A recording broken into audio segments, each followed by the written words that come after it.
Of our PWD and elder voters, we will reach to the last mile. मतलब polling stations को इस जगह तक पहुंचाएंगे जहां लोगों को सुविधा मिले। जैसे लास्ट माइल के जो पोलिंग स्टेशंस हैं फॉरेस्ट एरिया में, जो भी नक्सल प्रभावित एरिया हैं या जो भी इनएक्सेसिबल एरिया हैं, सब में हम अंदर तक जाएंगे। जैसे कुछ एग्जाम्पल्स यहाँ आपको दिखाए जा रहे हैं कि इन जगहों में भी हम जाके जहाँ कोई रिहेबिलिटेशन कॉलोनी बन रही हैं, या जैसे बोलंगीर ब्लॉक का ही एक एग्जाम्पल है, तो वहाँ जाके हम पोलिंग स्टेशंस को शिफ्ट करेंगे ताकि आपके द्वार तक पहुँचें और आप वोट देना। This is all to ensure that more and more participation happens in the voting. People participate closer to their house and in the environment which is conducive and which is helpful to them. जहाँ voting percentage कम थी वहाँ के लिए विशेष प्रयास किए गए हैं, जो कि हमारी स्टेट का जो वोटर टर्नआउट है इज 73.29%, लेकिन 23 असेंबली कॉन्स्टिट्यूएंसी ऐसी थी जिनका नेशनल जो वोटर टर्नआउट है 67%, उससे कम थी। इसी प्रकार से 59 असेंबली कॉन्स्टिट्यूएंसीज ऐसी थी जो 67 और 73 के बीच में, यानी वो स्टेट एवरेज से नीचे हैं। और 8 पार्लियामेंट्री कॉन्स्टिट्यूएंसीज ऐसी हैं जिसमें कि टर्नआउट, स्टेट के टर्नआउट 73% से नीचे था। तो इन सब में एक विशेष प्रयास है कि इनमें हमने एक प्रोग्राम चलाया जिसको बोलते हैं टिप, यानी turnout implementation plan. We are going to the last mile, identifying all district magistrates have been asked to go to the last mile, make more and more registration and ensure that after adding them into roll, they also bring them to poll day. So roll to poll, that's what is the strategy. Coming next to the vigilance during the elections. Now this was the first part. Now we are coming to the process part as to how would we ensure free and how would we ensure the inducement free elections, violence free elections. तो पहली तो नागरिकों को एक सुविधा और एक empowerment हमने दिया है, एनेबलमेंट हमने दिया है। एक ऐप है हमारा सी विजिल, यानी सिटीजन्स बी विजिलेंट। आप अगर जागरूक हैं तो आप हमें बताइए कहीं अगर कोई भी गड़बड़ी हो रही है, कहीं कोई पैसा बांटा जा रहा है, कहीं कोई लीकर बांटा जा रहा है, कहीं कोई वोटिंग के समय में परेशानी है, तो आप हमें तुरंत से बताइए। कैसे बताएंगे? तो इस एप्लीकेशन के थ्रू आप हमें या तो टेक्स्ट लिख दीजिए, या एक पिक्चर खींच के लिख दीजिए, या किसी की बात आपने रिकॉर्ड की है वो करके भेज दीजिए। What will happen? The longitude and latitude of the place from where you send that message वो ऑटोमेटिक लेके हमारे सिस्टम में आ जाएगा। More than 1.12 lakh applications came in recently held 5 elections. इतना उपयोग इसका बढ़ा। लोगों ने, पॉलिटिकल पार्टीज के कैंडिडेट्स ने और पॉलिटिकल पार्टीज ने जो भी परमिशन मांगी इसी के थ्रू मांगी। स्टार कैंपेनर्स आ रहे हैं, उनको हेलीकॉप्टर लैंड करना है, उनको ग्राउंड चाहिए, गाड़ी चाहिए, एडवर्टाइजमेंट का मटेरियल चाहिए, स्पीकर्स चाहिए, लाउड स्पीकर्स चाहिए, सबकी परमिशन इसी पे मांगी। So this is another thing. Then another important application is about the know your candidate. Voter को ये राइट है कि वो जिसके पक्ष में डिसाइड कर रहे हैं वोट देने जाने का, उससे पहले उस कैंडिडेट के बारे में उनको पता लगना चाहिए। तो कैंडिडेट के बारे में एक एप्लीकेशन है no your candidate KYC। You can see all the profile of the candidates, उनकी पिक्चर के साथ में, यानी यहाँ तक कि उनको क्या उनके एसेट्स हैं, क्या उनकी लाइबिलिटीज हैं, क्या उनका एफिडेविट्स है, सब आपको एक जगह में देखने को मिलेगा। This is all because so that you can take an informed choice. और अगर किसी का क्रिमिनल बैकग्राउंड है, किसी भी कैंडिडेट का अगर कोई भी क्रिमिनल बैकग्राउंड है, तो उसको न्यूज़पेपर्स में, टीवी में 3 बार पब्लिश करना पड़ेगा दैट मेरे ऊपर में ये केसेस है। ये क्यों है? ये इसलिए है कि वोटर को भी ये राइट है कि वो जान ले पहले। It's an informed choice that the voter makes after knowing the candidate. It is one of the important ingredient of the purity of the election, that voter should have a full disclosure about the candidates, about the assets, about the liabilities, about the background of the candidate, so that he can make an informed choice. So through you, we want to propagate this particular app. This is also being used across the states to know. And you will also feel happy seeing it. Please see it once for yourself to know how impressive it is. Another important thing we have done is we have made an election seizure management system. ESMS हम लोग इसको बोलते हैं। तो अभी मैं आपको आगे बताऊंगा कि कितनी सारी एनफोर्समेंट एजेंसीज को मीटिंग करके हमने क्या क्या डायरेक्शंस दिए हैं। वो सबके सब इस पर एनरोल होते हैं, इस सिस्टम पे। हमारे सीईओ साहब ने सबको एनरोल करना शुरू कर दिया है ऑलरेडी।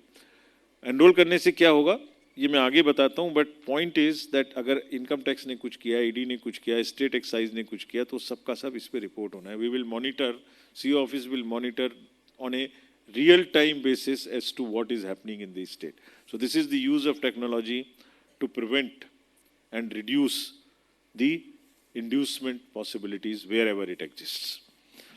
Friends, अगर इसी क्रम में मैं आपको बताऊं कि कहाँ कहाँ ये एक्सेस होने वाला है, तो बॉर्डर्स पे अगर हम जाएं तो 15 डिस्ट्रिक्ट्स हैं उड़ीसा के जो बॉर्डर शेयर करते हैं 4 स्टेट से, और इन पर पुलिस की 118 और जीएसटी की 38, टोटल 156 चेक पोस्ट फंक्शनल बनेंगी और फंक्शनल कर दी जाएंगी सून।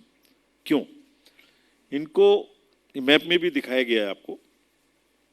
इनको स्पष्ट इंस्ट्रक्शंस हैं कि ये कंबाइंड तरीके से काम करेंगी, यानी GST, excise, police, transport, forest, सबके लोग मिलके एक जगह में मल्टी डिसिप्लिनरी टीम बना के वर्क करेंगे, ताकि कोई किसी का हक है देखना, कोई किसी का हक है देखना। इकट्ठे नहीं होते तो यही होता है कि मैंने तो अपना देखा, आपका छोड़ दिया। तो मतलब हर किसी को एक निकलने का रास्ता बनता है कि ये क्यों नहीं पकड़ा, ये मेरा काम नहीं था। Now since everybody is together, why are you not seeing? So this state everyone has been told that CS and DG both have been directly instructed, including all the district magistrates and SPs, to have combined teams to look at it. Who are these combined teams? Let us now show you. ये हैं enforcement agencies, दो state की हैं और central government की हैं, जिनको एक साथ किया गया है। ये एक बड़ी इंपॉर्टेंट विषय है। State police, state excise department, central GST, state GST, directorate of revenue intelligence, CISF, income tax, enforcement directorate, bureau of civil aviation, plane से कौन आ रहा है कौन जा रहा है, कोई ऐसा तो नहीं है कैश लेके चला आया, state transport department, airport authority, civil aviation state. ऐसे बहुत से एयरपोर्ट्स हैं जो CISF के द्वारा मैंड नहीं है, स्टेट के अंडर में, तो वहाँ भी कौन आ रहा है कौन जा रहा है इस पर ध्यान होना चाहिए। कैश निकल के बैंक से कहाँ जा रहा है कहाँ आ रहा है, तो state bankers committee, reserve bank of India, narcotics control, then railways and RPF, train में क्या आवागमन चल रहा है इस पर भी नजर होनी चाहिए during the elections. All these have been brought to the ESMS platform, जो मैंने पहले आपको दिखाया, इलेक्शन सीजर मैनेजमेंट। ये वाले में सब इकट्ठे हो गए, और इतने डिपार्टमेंट क्या करेंगे, उनको क्या कहा गया, ये थर्ड स्लाइड में मैं आपको नेक्स्ट दिखाता हूँ। तो what have been the directions to these agencies. सबसे पहला डायरेक्शन है कि मनी का फ्लो, इलीगल मनी का कहीं नहीं होना चाहिए, जो मनी जनरेटिंग इलीगल, और इस क्रम में किसी पब्लिक को भी न्यूसेंस नहीं होनी चाहिए। ऐसा नहीं कि सड़क पर सबको रोकना शुरू कर दें। सो जो इंटेलिजेंस बेस्ड ऐसे लोग हैं जो कैश जनरेट कर सकते हैं, और इस इलाके में हैं लोग ऐसे जो बड़ा बड़ा कैश जनरेट कर सकते हैं, तो उन सब पे नज़र रखी जाए। इलेक्शन के दौरान उसका पॉलिटिकल यूज़ नहीं होना चाहिए। कैश फ्रीबीज का डिस्ट्रीब्यूशन पे ये लोग कंट्रोल करेंगे, इनको सख्त हिदायतें दी गई हैं। लीकर में भी ऐसा तो करेंगे ही, रोड पर जो छोटे लोगों को बाहर ले जा रहे हैं पकड़ेंगे, लेकिन किंग पिन्स कौन है उनको पकड़ना चाहिए। सिमिलरली SLBC जो भी कैश के ट्रैवल्स हैं उन पर नज़र रखेगी और उसकी सूचना इकट्ठी करके देती रहेंगी। एयरपोर्ट्स और एयरपोर्ट्स के जितने हेलीपैड्स हैं जहाँ पर शेड्यूल्ड फ्लाइट्स नहीं आती हैं, उनमें भी जो भी फ्लाइट आएगी, चॉपर आए, जो भी फ्लाइट आए, शेड्यूल्ड आए, चार्टर्ड आए, उन सब की प्रॉपर चेकिंग, ताकि कोई उसके थ्रू इर्रेगुलर डिस्ट्रीब्यूशन के लिए कोई चीज़ ना ला सके, कैश ना ला सके, ड्रग्स ना ला सके, कोई चीज़ ना ला सके।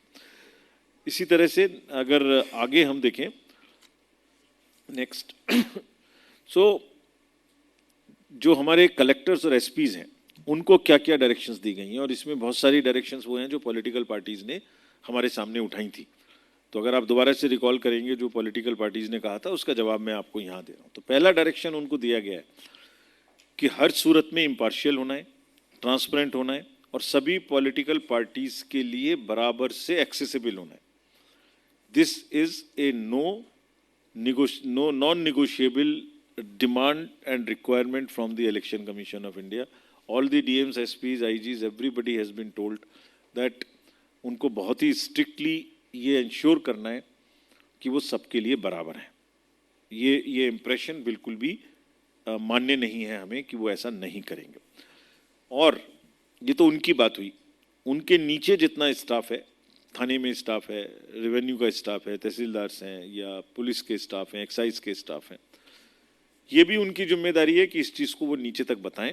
We will make them responsible. ये उनका काम है कि वो नीचे वाले स्टाफ को ट्रेन करें, समझा दें अच्छे से कि आप इम्पार्शियलिटी नहीं कर सकते।